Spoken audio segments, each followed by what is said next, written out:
As the most Googled plant, the hydrangea has to be somewhat of a mystery to most beginning gardeners. How do you know about them? Elementary, my dear Watson. First things first, there are 6 main types of hydrangeas that are grown by gardeners in North America. These would include the big leaf, also known as mophead, and also the lace cap falls in this category. Then there's mountain, panicle, smooth hydrangea, and of course the oak leaf. These are primarily identified by their leaf and bloom characteristics. As you can see, hydrangeas come in a wide range of shapes, sizes, and colors. 2 of my all-time favorites are smooth hydrangeas, Incredible and Invincible Spirit.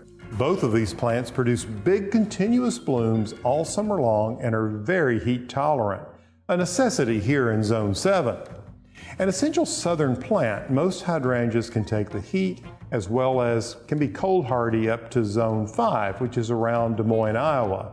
Smooth and panicle hydrangeas such as Limelight and this variety called Bobo are as hardy as up to Zone 3, which takes you up into northern Minnesota. I think hydrangeas are fascinating. Unlike most plants, the color of their blooms can change dramatically. Some will change naturally from white to green or even a burgundy color. Others, including big leaf and mountain hydrangeas like Let's Dance Starlight and Tough Stuff, are even controllable by altering the pH and aluminum content in the soil.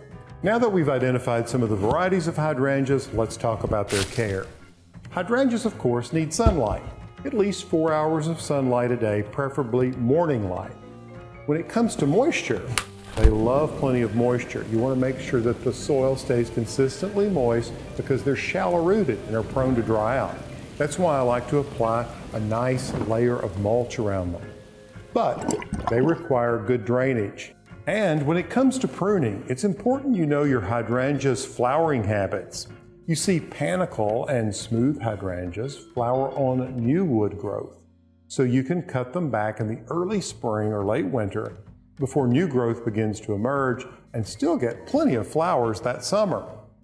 Big leaf, mountain, and oak leaf flower on old wood, so try to avoid pruning these altogether.